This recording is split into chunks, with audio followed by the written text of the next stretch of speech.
Pessoal, sejam muito bem-vindos a mais um podcast Começando do Zero. Hoje é um episódio super especial.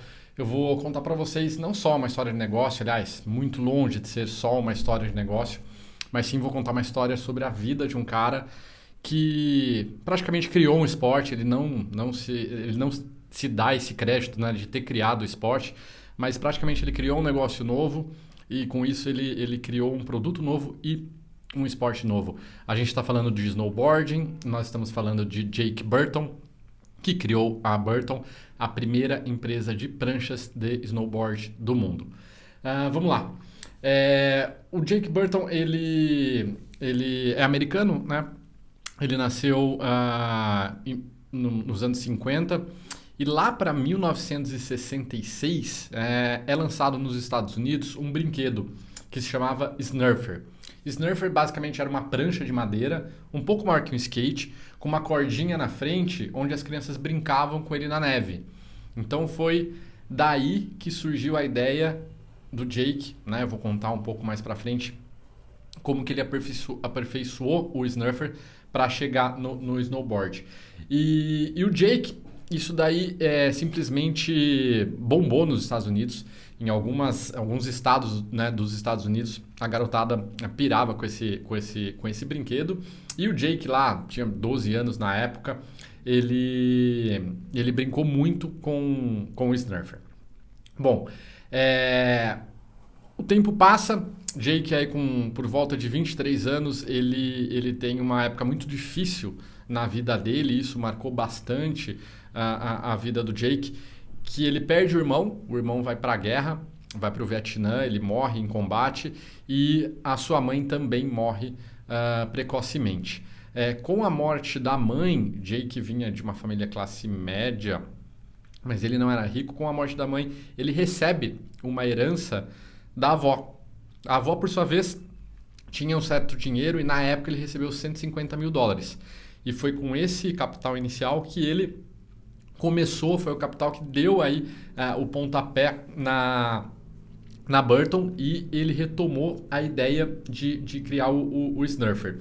Ele chegou a trabalhar com paisagismo, viu que aquilo não era a praia dele, nessa época ele morava em Nova York e desde criança, né, e durante o período da adolescência e também na fase adulta, é curioso porque essa questão do brinquedo, do Snurfer, nunca saiu da cabeça dele. E aquilo marcou muito o Jake, né? Como ele conseguia brincar e ele ficava assim... era até curioso para ele como que ninguém investiu naquilo. E ele achava que alguém fosse investir. Então, ele tomou a frente desse negócio e começou a melhorar o Snurfer. A gente está falando... a gente já está aí no ano de 1977, né? O Jake aí está com 23 anos. Ele tem essa ideia maluca, porque o snowboard praticamente não, o snowboard não existia, né? Como eu falei na abertura, o Jake ele não se auto-intitula como o criador do esporte, mas eu ouvi bastante podcast sobre o universo do snowboard e muita gente fala que sim, ele foi assim, ele criou praticamente o snowboarding. Ele sai de Nova York porque ele não conseguia, né, fazer não era um lugar propício para ele começar a construir as pranchas e ele se muda então para Vermont. Lá ele investe dinheiro e começa, né, a produção das primeiras pranchas. Quem que fabricava para ele? Ele foi numa empresa que fabricava peças de madeira para quem fabricava móveis. Então era uma empresa especializada em fazer madeiras em curva para marcas de móveis, né, ou carpinteiros, enfim, né, marcenaria, enfim. E ele pediu, né, mostrou o que ele queria para esse pessoal. Ele não tinha ideia, pessoal, ele não fez engenharia, ele não fez absolutamente nada, não era um design de produtos, ele era apenas um visionário. Ele mostrou e começou a testar, ele mesmo testando em Vermont as peças. Depois de aproximadamente 100 peças, foram 100 protótipos que ele testou até chegar na versão, digamos, final do que foi a primeira prancha da Burton. O Jake, ele também, nessa época, né, uma curiosidade dele era como que as marcas, né, as grandes marcas de esqui, principalmente as marcas europeias, austríacas, suíças, francesas, como que esses caras não estavam olhando para isso, né? Como que eles nunca tiveram essa ideia.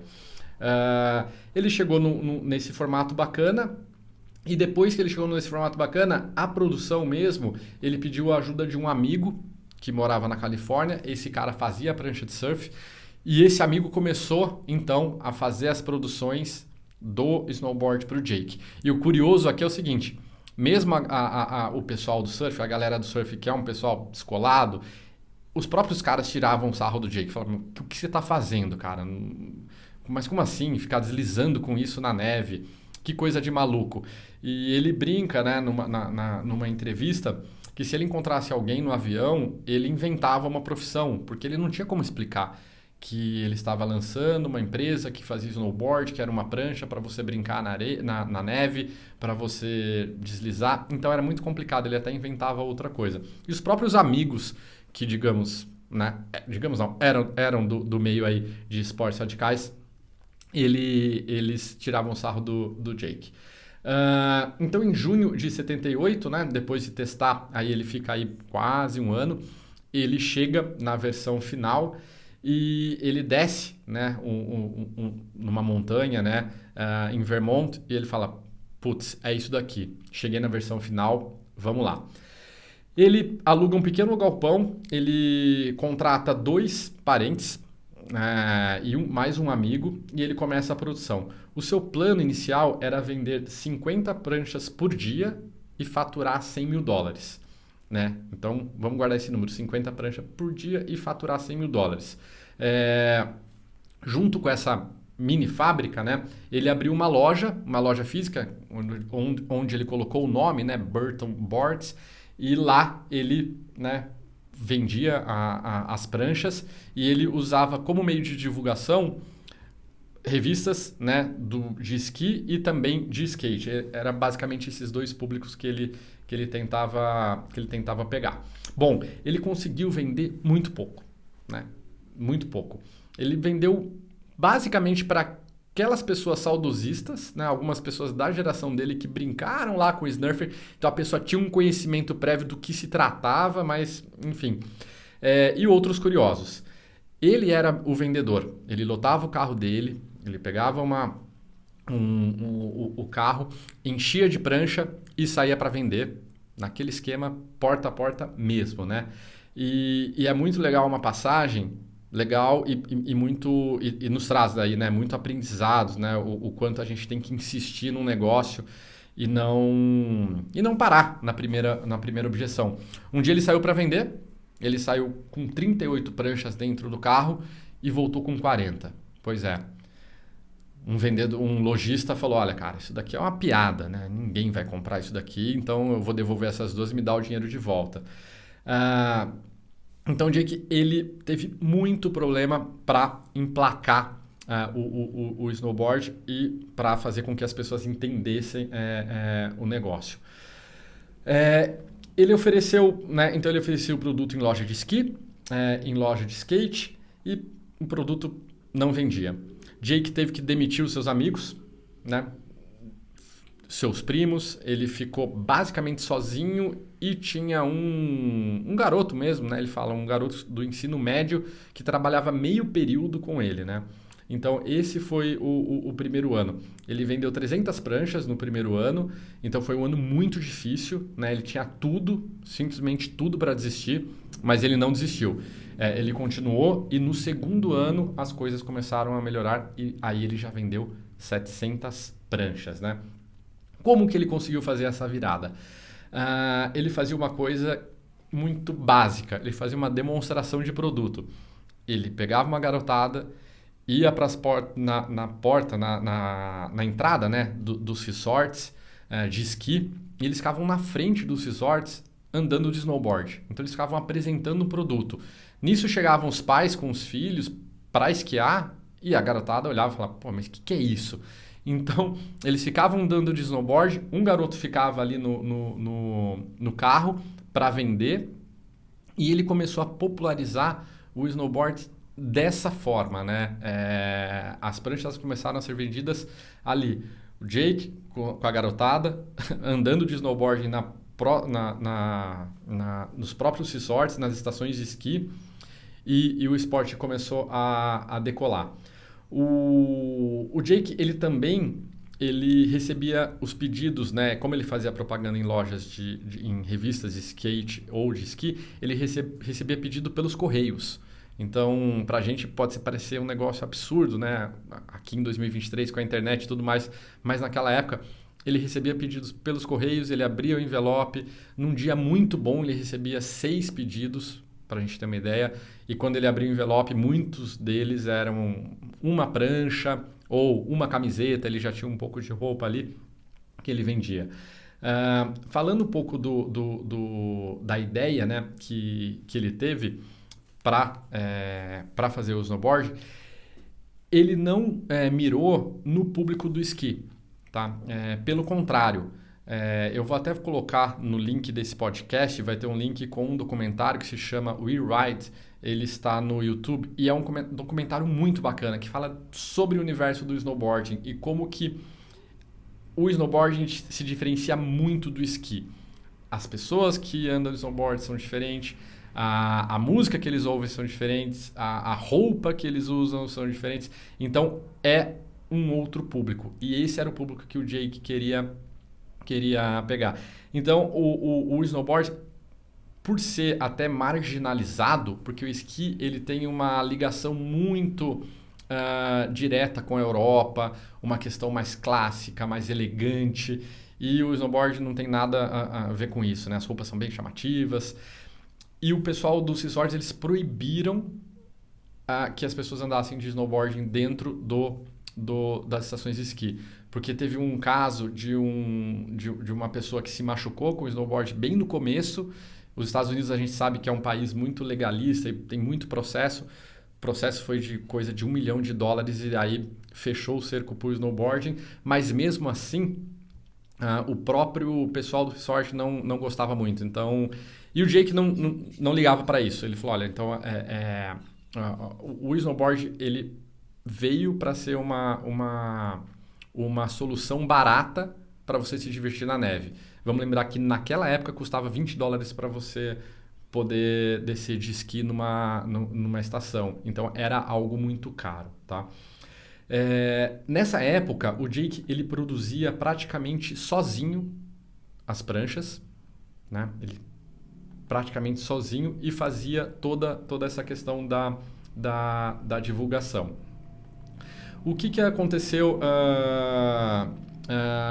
com o crescimento da Burton? Outras marcas vieram, né? Uma outra marca que se chama Sims, salvo engano, uma outra marca que se chama Ride. Então, outras empresas começaram a olhar para o snowboard e o produto começou a ficar conhecido, né? Mas, assim como o que deu um grande pontapé para o crescimento do snowboard foi um atleta chamado Craig Kelly. Craig Kelly ele está para a Burton assim como o Michael Jordan está para a Nike. Não é um absurdo dizer isso.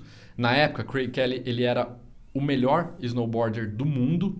E além disso, o cara tinha uma presença muito bacana. Ele era um cara descolado, era um cara que a garotada adorava, ele transitava super bem no meio, era um baita atleta.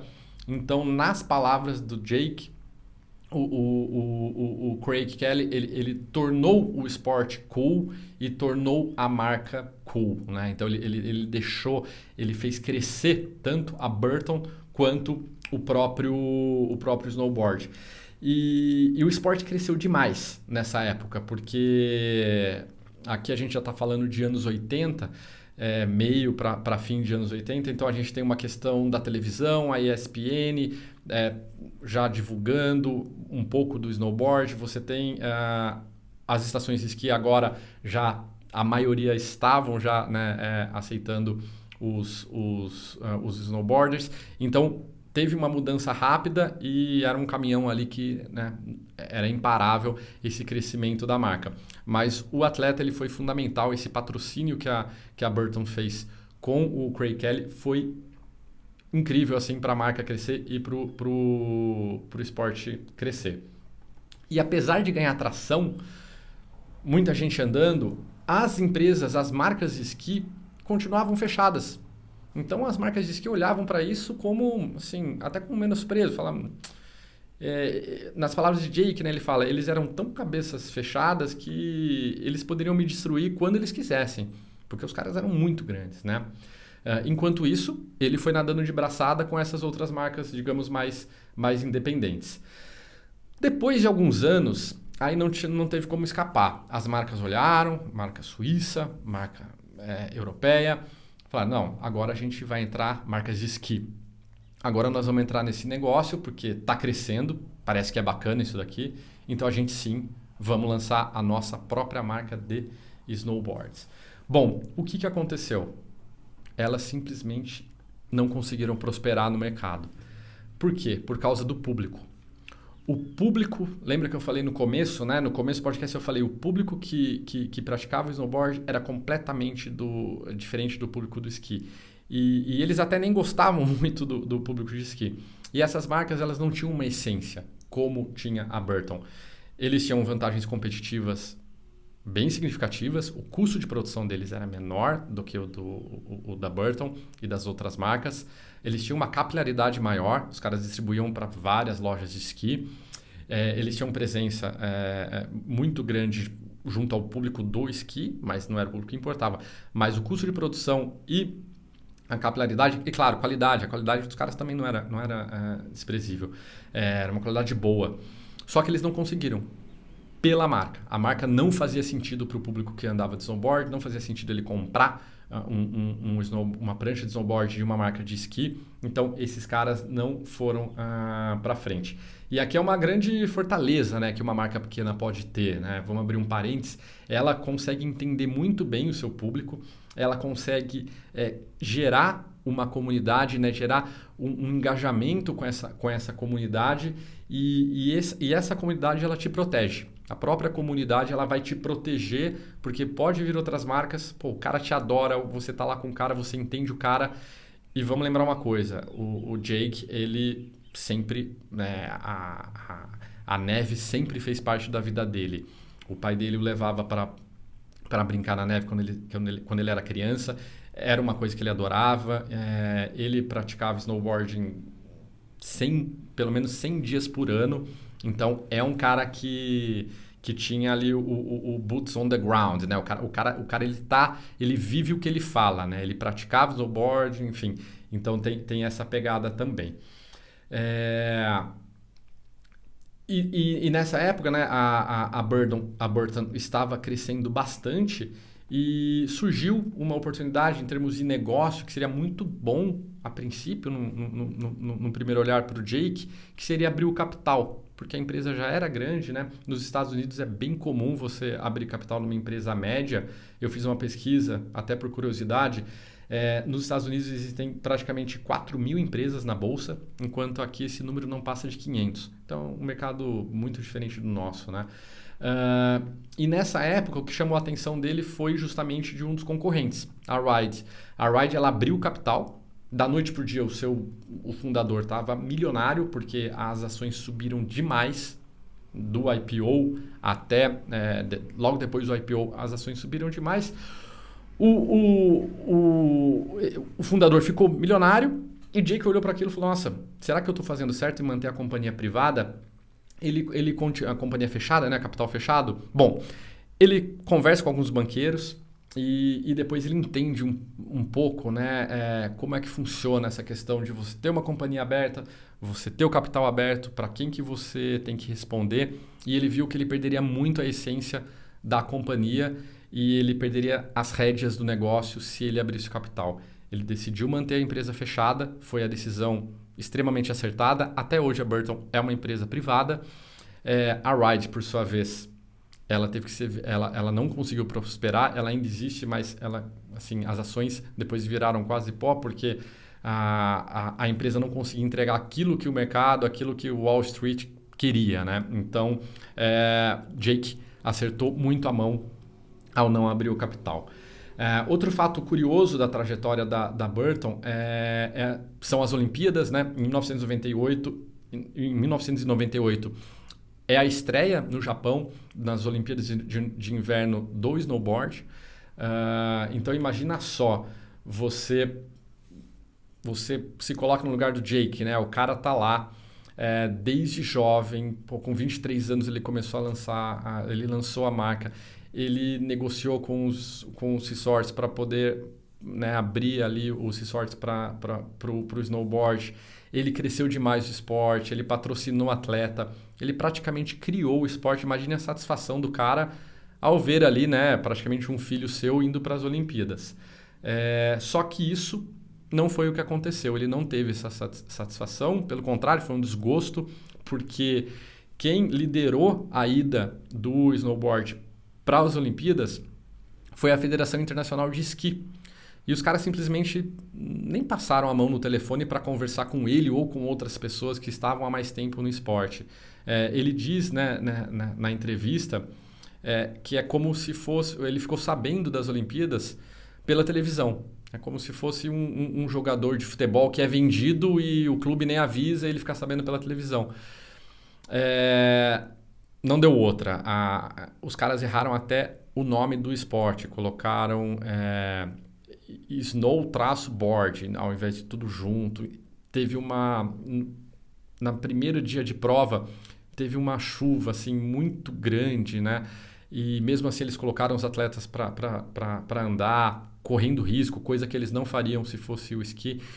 Enfim, a primeira Olimpíadas não foi bacana. Para vocês terem uma ideia, nessa época tinha um atleta que era o melhor atleta do mundo, coincidentemente patrocinado pela Burton. Ele boicota as Olimpíadas, ele não vai para as Olimpíadas. E o atleta que ganha a medalha olímpica, a primeira medalha olímpica de snowboard, ganha na sua primeira competição. Olha como o esporte era prematuro, né? Então a primeira competição do cara foi as Olimpíadas e ele ganha a medalha. Então essas são algumas curiosidades dessa primeira Olimpíada e o quanto os caras realmente desprezaram quem criou o esporte, no caso Jake e outras pessoas. E agora eu queria falar um pouco, né, contar para vocês um assunto que permeia todos os podcasts e sem dúvida é aquilo que torna uma empresa vitoriosa, o que torna uma empresa diferente de outras, né, que é a cultura. Se você olhar no meu Instagram, eu vou colocar algumas fotos do Jake Burton, você vai olhar que ele está longe de ser aquele executivo, e nada contra, obviamente, né, aquele executivo de terno e gravata, um pouco mais sério. Jake sempre foi um cara super despojado. A sua sala de reunião tem um sofá, basicamente, são alguns sofás, umas cadeiras. Você vê muito vídeo ele com o labrador dele no escritório. Na empresa existem 132 cachorros cadastrados, então ele tem uma cultura muito aberta, as pessoas trabalham demais, sim, todo mundo vive o esporte, mas é uma cultura com uma liberdade muito grande. E assim como no episódio da Patagônia, se você ainda não ouviu, né, corre lá, onde o Yvon Chouinard fala também, né, sobre esporte. Assim como na Patagônia, o time da Burton é um time composto por esportistas, né, ou pessoas que gostam, pelo menos praticam ali o esporte. Então, ele falou que todo mundo, né, e aqui é literalmente todos da Burton praticam snowboard. E se a neve está um pouquinho mais alta, tem uma medida, né, que a neve, bateu tanto, é day off. Todo mundo tem que sair para praticar snowboard. Então isso é muito interessante, mostra muito como que o time consegue ficar conectado com o esporte, com as pessoas que praticam o esporte. Jake comenta numa entrevista que ele adora estar ali na montanha, subir no lift, né, no elevador ali que leva você até a montanha e conversar com as pessoas, entender o que elas estão fazendo, que produto que elas estão usando, como que está o ambiente, né, de quem pratica esporte na neve. Então, a cultura da Burton é muito bacana, ela segue uma cultura um pouco mais, digamos, livre, né, desde o começo. Bom, em 2008, com a crise que veio, né, que abalou o mundo do Lehman Brothers, uma crise global, A Burton, assim como várias empresas, né, sofreu muito. Né? A Burton sofreu bastante. Eles não tinham uma situação financeira muito complicada, mas eles usavam capital de giro porque eles têm uma sazonalidade muito grande. As pessoas não compram o snowboard o ano inteiro, é 1 a 2 quem usa bastante. E o mercado europeu era muito importante para ele. E na Itália e na Espanha, o índice de desemprego entre os jovens bateu 50%. Então, o público dele foi muito afetado com a crise global. Por sua vez, a empresa dele também. E nessa época, ele faz algo que é pouco usual. Né? Ele traz a sua esposa para ser a CFO e depois ela se torna CEO da empresa. Mas a esposa dele ela tem um papel assim, fundamental. Primeiro que ela estudou na Columbia, na Universidade da Columbia, então é uma pessoa que já havia trabalhado na Burton. E ela faz isso, e ele faz isso também para trazer mulher para o board, porque no board não tinha, né, na alta gerência dele não tinha nenhuma mulher. E ele trouxe a esposa dele, ela conseguiu reverter essa situação complicada da crise de 2008 e desde então a Burton tem sido muito mais conservadora, eu diria, na questão financeira. Eles trabalham muito pouco com alavancado e trabalham bastante com caixa próprio, né? Nessa época da crise, ele precisou sim demitir algumas pessoas e ele percebeu que aquela cultura que ele tinha construído estava um pouco enfraquecida, né? As pessoas começaram a culpar umas às outras pelo momento da crise, pelo que estava acontecendo, mas com a ajuda da esposa, Jake conseguiu superar tudo isso, né? E até hoje, né, a Burton ela é uma empresa privada. E sempre quando alguém tentava fazer algum tipo de sondagem para comprar a empresa, o Jake diz que ele nunca atendeu sequer a ligação. Então ele não atendia a ligação, ele simplesmente não conversava.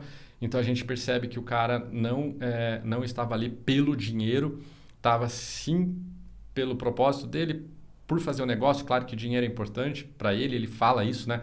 Que o dinheiro é muito importante porque trouxe muito conforto para ele e para a família dele, mas ele estava ali pelo esporte e para continuar fazendo tudo que ele fez para quem pratica snowboard, né? Em 2015, Jake ele faz uma cirurgia no joelho e depois dessa cirurgia ele tem algumas complicações no próprio hospital, né? Ele começa a ter a visão um pouco turva e ele pergunta para o médico o que pode ser. Não tinha um diagnóstico ali pronto, né? Mas no dia seguinte a situação dele piora e ele foi diagnosticado com a síndrome de Miller-Fisher. É uma variante da doença Guillain-Barré, que é uma doença autoimune, e o médico explicou para ele, né, exatamente o que iria acontecer daquele dia em seguinte, né? Daquele dia em seguinte. Amanhã você não vai conseguir engolir, no dia seguinte você não vai abrir seus olhos e no outro você não vai conseguir respirar. E foi tudo isso que aconteceu.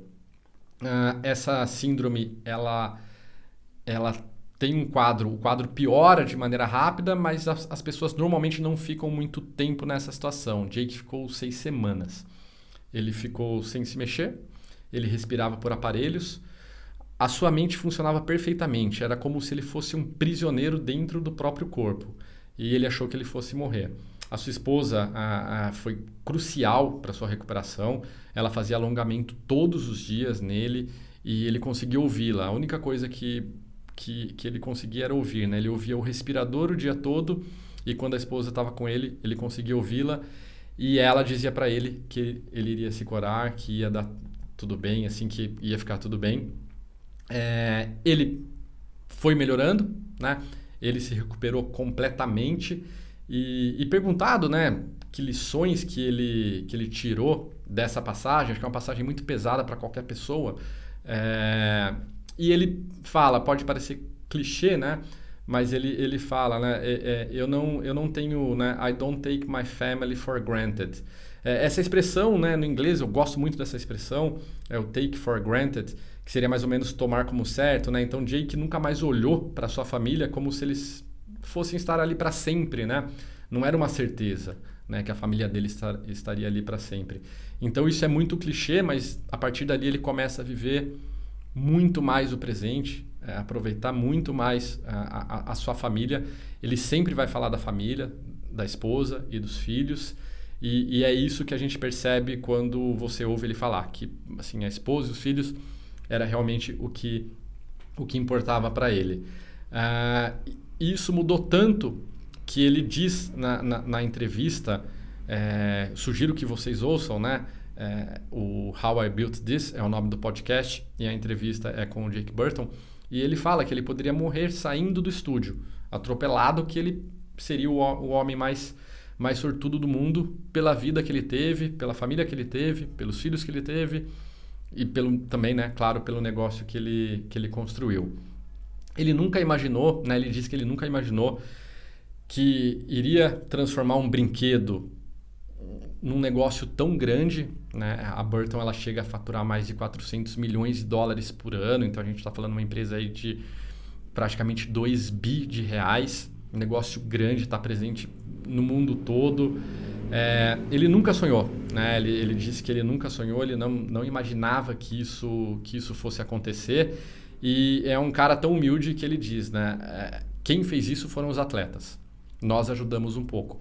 Então o Jake ele sempre vai dar crédito, né, aos atletas. Ele agradece muito ao Craig Kelly, que foi o cara que deu o pontapé. Depois teve o Shawn, que é um cara mais recente.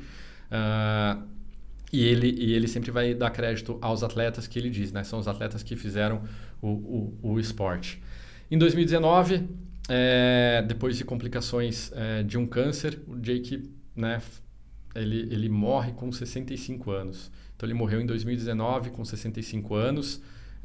Foi uma perda muito grande para o universo do esporte e, sem dúvida, né, ele morreu aí como sendo um dos caras mais sortudos do mundo, como ele mesmo disse. Muito bacana a história da Burton. Eu não conhecia, conhecia a marca, né, mas não conhecia a história. É muito legal saber que o cara que praticamente ele lançou um esporte, isso que eu acho genial. Não consigo pensar em outro negócio que o cara tenha feito, assim, praticamente criado, né, um esporte, né? E o esporte é muito maior do que qualquer negócio, né? E fechando aqui com algumas lições que a gente pode tirar desse episódio, eu acho que a primeira coisa o Jake não sabia, né? Assim como o Blake Mycoskie da Tom Shoes, que é o episódio 1 aqui do podcast, o Blake fazia tênis, né? Ele tinha zero conhecimento no mercado, e Jake também, né? Não sabia fazer prancha de snowboard, foi lá e fez. Eu acho que o americano tem esse desprendimento, né, de ir lá e fazer, e não tá nem aí com a opinião dos outros se vai dar certo ou se vai dar errado, ele vai lá e arrisca muito mais. Então acho que isso é muito bacana. Eu acho que tem a questão da herança. O Jake ele recebeu 150 mil dólares lá em 1977, era um bom dinheiro. Mesmo assim, o cara arriscou. Ele poderia ter colocado o dinheiro num fundo, ter arrumado um emprego, ter ficado numa boa, não. Ele foi lá e arriscou. Depois, tentaram comprar a empresa dele, ele nem atendia ligação.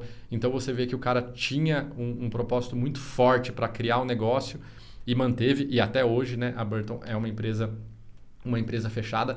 Então, e ele arriscou num negócio que ninguém conhecia, né?